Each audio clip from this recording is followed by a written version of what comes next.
Anuj styles ஒவ்வொன்றும் உலகத்தரம். Anuj styles ஒவ்வொன்றும் உலகத்தரம். ஆட்சி அமைந்தவுடன் திராவிட மாடல் ஆட்சி இதை நாங்கள் நடத்தப் போகிறோம் என்று சொல்லி முதலமைச்சர் அன்பு சகோதரர் மாண்புமிகு தளபதி மு.க. ஸ்டாலின் அவர்கள் திட்டமிட்டு பணியாற்றுகிறார்.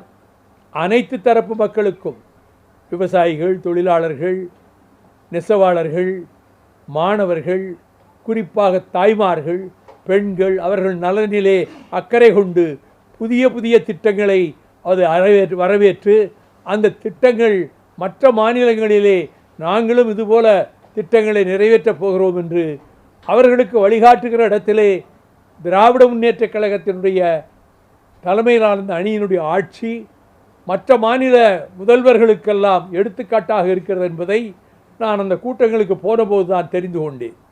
பிற மாநில முதலமைச்சர்கள் தமிழக முதலமைச்சரை வாழ்த்தி பேசுவதும் அந்த திட்டங்களை எல்லாம் எங்கள் மாநிலத்திலே நிறைவேற்றுவோம் என்று அவர்கள் பேசுவதும், தாய்மார்களுக்கு பேருந்துகளிலே கட்டணமில்லாத பயணம், அதை போல மாதம் ஒன்றுக்கு 1000 ரூபாய் கொடுக்கின்ற பயணம், வீட்டுக்கு ஒரு மருத்துவம் என்று சொல்லக்கூடிய வகையிலே மருத்துவத்துறையிலே பெரிய பாதிப்பு தமிழகத்திலே வரவிடாமல் எந்த அளவுக்கு அதை தடுத்து நிறுத்த முடியுமோ அதற்கான பணிகளிலே திராவிட முன்னேற்றக் கழகம் செயல்படுத்தி வருகிறது. அது மட்டுமல்ல, திராவிட முன்னேற்றக் கழகம் இந்த முயற்சி எடுத்ததனால்தான் இங்கே விவசாயிகளுக்குரிய பிரச்சனையாகட்டும், நெசவாளர் பிரச்சனையாகட்டும், மத்திய அரசு, ஒன்றிய அரசு செய்ய வேண்டிய உதவியை செய்யவில்லை. கேட்டதற்கு 5% தான் அவர்கள் நிதி கொடுத்திருக்கிறார்கள். 2700 கோடி, முதலில் 3500 கோடி வேண்டும் என்றும், பிறகு திட்டம் புள்ளிவிவரங்களோடு 2700 கோடி கேட்டதற்கு அப்பொழுது அவர்கள் 400 கோடி தான் அவர்கள் ஒதுக்கீடு செய்தார்கள். ஆக ஒன்றிய அரசு மாநில அரசுகளை அப்படியே கொஞ்சம் கொஞ்சமாக நசுக்குகின்ற ஒரு வேலை திட்டம் பயங்கரமாக நடைபெற்று கொண்டிருக்கிறது. எதிர்காலம் விபரீதமாகி விடுமோ என்ற அச்சத்தை தருகிறது. அதனால்தான் ஒரே நாடு, ஒரே தேர்தல், ஒரே கலாச்சாரம், ஒரே மதம் என்று அவர்கள் அந்த திட்டத்தை கொண்டு வந்து தேர்தல் எல்லா இடங்களுக்கும் ஒரே நாளில் தான் தேர்தல், ஒரே தடவை தான் தேர்தல்,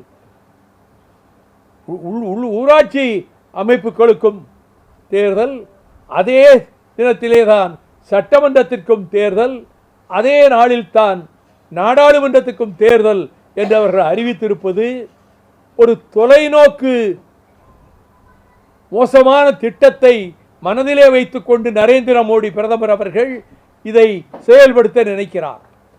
அவர் தனக்கு இவ்வளவு வாக்குகள் வந்தது, நாம் ஏன் அமெரிக்க குடியரசுத் தலைவரை போல, ருசிய குடியரசுத் தலைவரை போல நாம் குடியரசுத் தலைவர் ஆகக்கூடாதா என்ற எண்ணம் அவருடைய உள்ளத்திலே பொதிந்து கிடக்கிறது என்பதை நான் உணர்ந்த காரணத்தினால் தான் சொல்கிறேன். ஒரே தேர்தல் என்று வைத்துவிட்டால் வேட்பாளரை வைத்துத்தானே ஓட்டு, அப்படித்தானே பிற கூட்டாட்சிகளிலே நடைபெறுகிறது. தான் ஒரு வேட்பாளராக, அதிபர் வேட்பாளராக ஆகிவிட வேண்டும் என்றால் அரசியல் சட்டத்தினுடைய அடித்தளத்தையே மாற்றி, அந்த அடித்தளத்தினுடைய பிரியாம்பிளிலே, குறிக்கோளிலே என்னென்ன கருத்துக்கள் சொல்லப்பட்டதோ அதை அது சமூக நீதியாகட்டும், மதச்சார்பின்மையாகட்டும், கூட்டாட்சி கொள்கையாகட்டும், அவையெல்லாம் இந்த பிரியாம்பிளிலே இருந்து எடுக்க வேண்டும் என்று திட்டமிட்டிருக்கிறார்கள். அதனால் தான் அவர்கள் ஒரே நாளில் தேர்தல் என்றால் சரி, எல்லா இடங்களிலும் ஒரே நாளிலே தேர்தல் நடக்கிறது. ஒரு 6 மாதம் கழித்து 8 மாதம் கழித்து நாடாளுமன்றம் கவிழ்ந்து விடுகிறது, பெரும்பான்மை இழந்து. அப்படியானால் மீண்டும் அத்தனை மாநிலங்களுக்கும் நாடாளுமன்றத்துக்கும் சேர்த்து மீண்டும் ஒரு தேர்தலை நடத்துவார்களா? அல்லது 3 மாநிலங்களிலே ஆட்சி கலைந்து விட்டது, பெரும்பான்மை இழந்தோ, கட்சியில் ஒரு கட்சியிலிருந்து இன்னொரு கட்சிக்கு மாறி போவதனாலோ, தாவி போவதனாலோ அங்கே மாநில அரசுகள் கலைக்கப்பட்டால் அப்பொழுதும் நாடாளுமன்றத்துக்கு சேர்த்து தேர்தல் வைப்பார்களா? ஆக நடைமுறையிலே இது சாத்தியமற்றது நம்மை இந்தியாவை பொறுத்த மட்டிலே. ஏனென்றால் India is a multi national state. இது பல தேசிய இனங்களை கொண்ட உபகண்டம். இதை நான் நாடாளுமன்றத்திலே பேசுகிற பொழுதே வடபுலத்து எம்பிக்கள் இப்படி பேசக்கூடாது, பல தேசிய இனங்கள் இங்கே இருப்பதாக எப்படி சொல்லலாம், ஒரே தேசிய இனம் இந்திய தேசிய இனம்தான் இருக்கிறது என்று சொன்னபோது, கிடையாது, தமிழ் தேசிய இனம் இருக்கிறது, தெலுங்கு தேசிய இனம் இருக்கிறது, வங்க தேசிய இனம் இருக்கிறது. அத்தனை மாநிலங்களிலும் உள்ள அந்த மொழி பேசுகிற அந்த இனத்தைச் சேர்ந்தவர்கள் அவர்கள் தனித்தனி தேசிய இனங்கள் தான். அதை டாக்டர் அம்பேத்கர் அவர்கள் மிக அழகாக அரசியல் சட்டத்தினுடைய சில இடங்களிலே அதை சுட்டிக்காட்டி சொல்லி இருக்கிறார். அதை போல இங்கே ஒரே நாடு, ஒரே தேசம், ஒரே தேர்தல், ஒரே கொடி என்று கொண்டு வந்து விடுவார்கள்.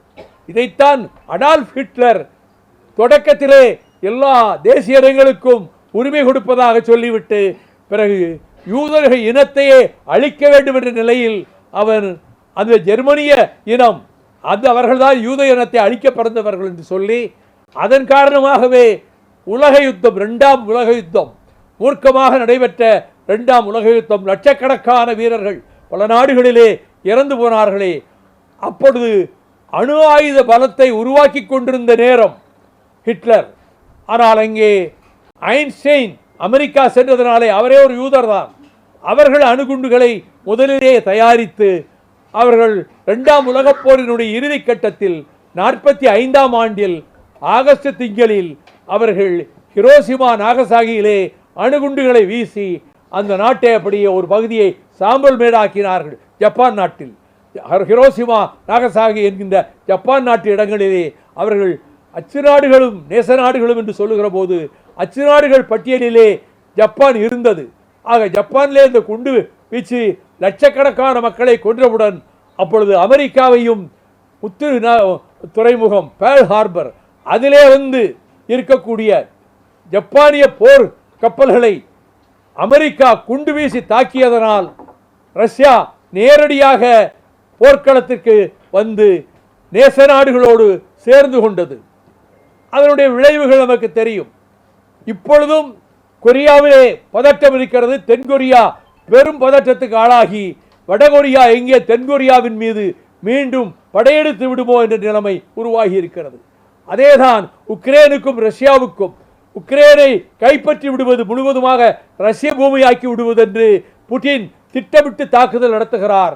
ஆனால் உக்ரைன் வீரர்கள் உலகப் போரிலேயே சோவியத் யூனியனை பாதுகாத்து தந்தவர்கள். அவர்கள் எதிர்த்து போராடுகிறார்கள். ஓராண்டுக்கு மேல் ஆயிற்று. எவ்வளவு ஆயுத பலம் கொண்டு ரஷ்யா தாக்கினாலும் அதை தாக்குப்பிடிக்கக்கூடிய அளவுக்கு உணர்ச்சியுள்ள வீரர்களாக உக்ரைனில் இருக்கிறார்கள். வல்லரசு நாடுகளிலே சில நாடுகள் உக்ரைனுக்கு ஆதரவும் கொடுக்கின்றன, ஆயுதங்களும் கொடுக்கின்றன.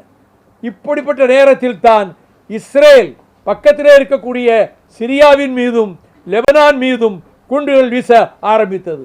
அவர்கள் பதிலுக்கு இஸ்ரேல் வீரர்கள் எங்கே இருக்கிறார்களோ அங்கே தாக்குதல் ஆரம்பித்தார்கள். ஆக பதட்டமான சூழ்நிலை உலகத்திலே போர் பூமியிலே உருவாகி இருக்கக்கூடிய இந்த நேரத்தில் இந்தியாவிலே ஜனநாயகம் காப்பாற்றப்படுமா என்ற கேள்வி எழுந்திருக்கிறது. அங்கே ஒரு நாடுகளையே அழித்து விடுவார்களோ என்கிற அளவுக்கு போர் சூழ்நிலை ஏற்படுகிற போது இந்தியாவிலே இருக்கக்கூடிய பெரிய ஜனநாயக நாடு உலகத்தில் இங்கே எப்படி என்றால் ஃபர்ஸ்ட் கம்ஸ் ஃபர்ஸ்ட் ஓட்டு பார்க்கும்போது யாருக்கு அதிக எம்எல்ஏக்கள் இருக்கிறார்களோ அவர்கள் அந்த மாநிலத்தினுடைய ஆட்சி பொறுப்பை ஏற்பார்கள். இந்த முறை பிரான்சிலே கிடையாது, இந்த முறை ஆஸ்திரேலியாவிலே கிடையாது. ஆகவே இந்த திட்டத்தின்படி அவர்கள் இந்தியாவினுடைய ஜனநாயகத்தை காப்பாற்ற வேண்டுமானால் மதச்சார்பின்மையை பாதுகாத்தாலுடைய, கூட்டாட்சி தத்துவம், கூட்டாட்சி கொள்கை வெற்றி பெற்றாலுடைய, டாக்டர் அம்பேத்கர் அவர்களே சொன்னார், அதை பாதுகாக்க முடியாமல் போய்விடும். அவர் என்ன சொன்னார் என்றால், ஜெஃபர்சன் சொன்ன அந்த மேற்கோளை எடுத்து அரசியல் நிர்ணய சபையினுடைய இறுதி கூட்டத்தில் அந்த அரசியல் நிர்ணய சட்டத்தினுடைய வரைவை கொடுக்கிற போது அவர் சொன்னது, அதாவது ஒரு ஜெஃபர்சன் சொன்னார், ஒரு தலைமுறை என்பது ஒரு இனம், ஒவ்வொரு தலைமுறைக்கும் அரசியல் சட்டம் மாறுவதற்கான சூழ்நிலை உருவாக்கப்பட வேண்டும். ஆக ஒவ்வொரு தலைமுறையும் ஒரு தேசிய இனம் அவர் சொல்வது. ஒவ்வொரு தலைமுறையும் மாற்ற வேண்டிய அவசியம் ஏற்படும்.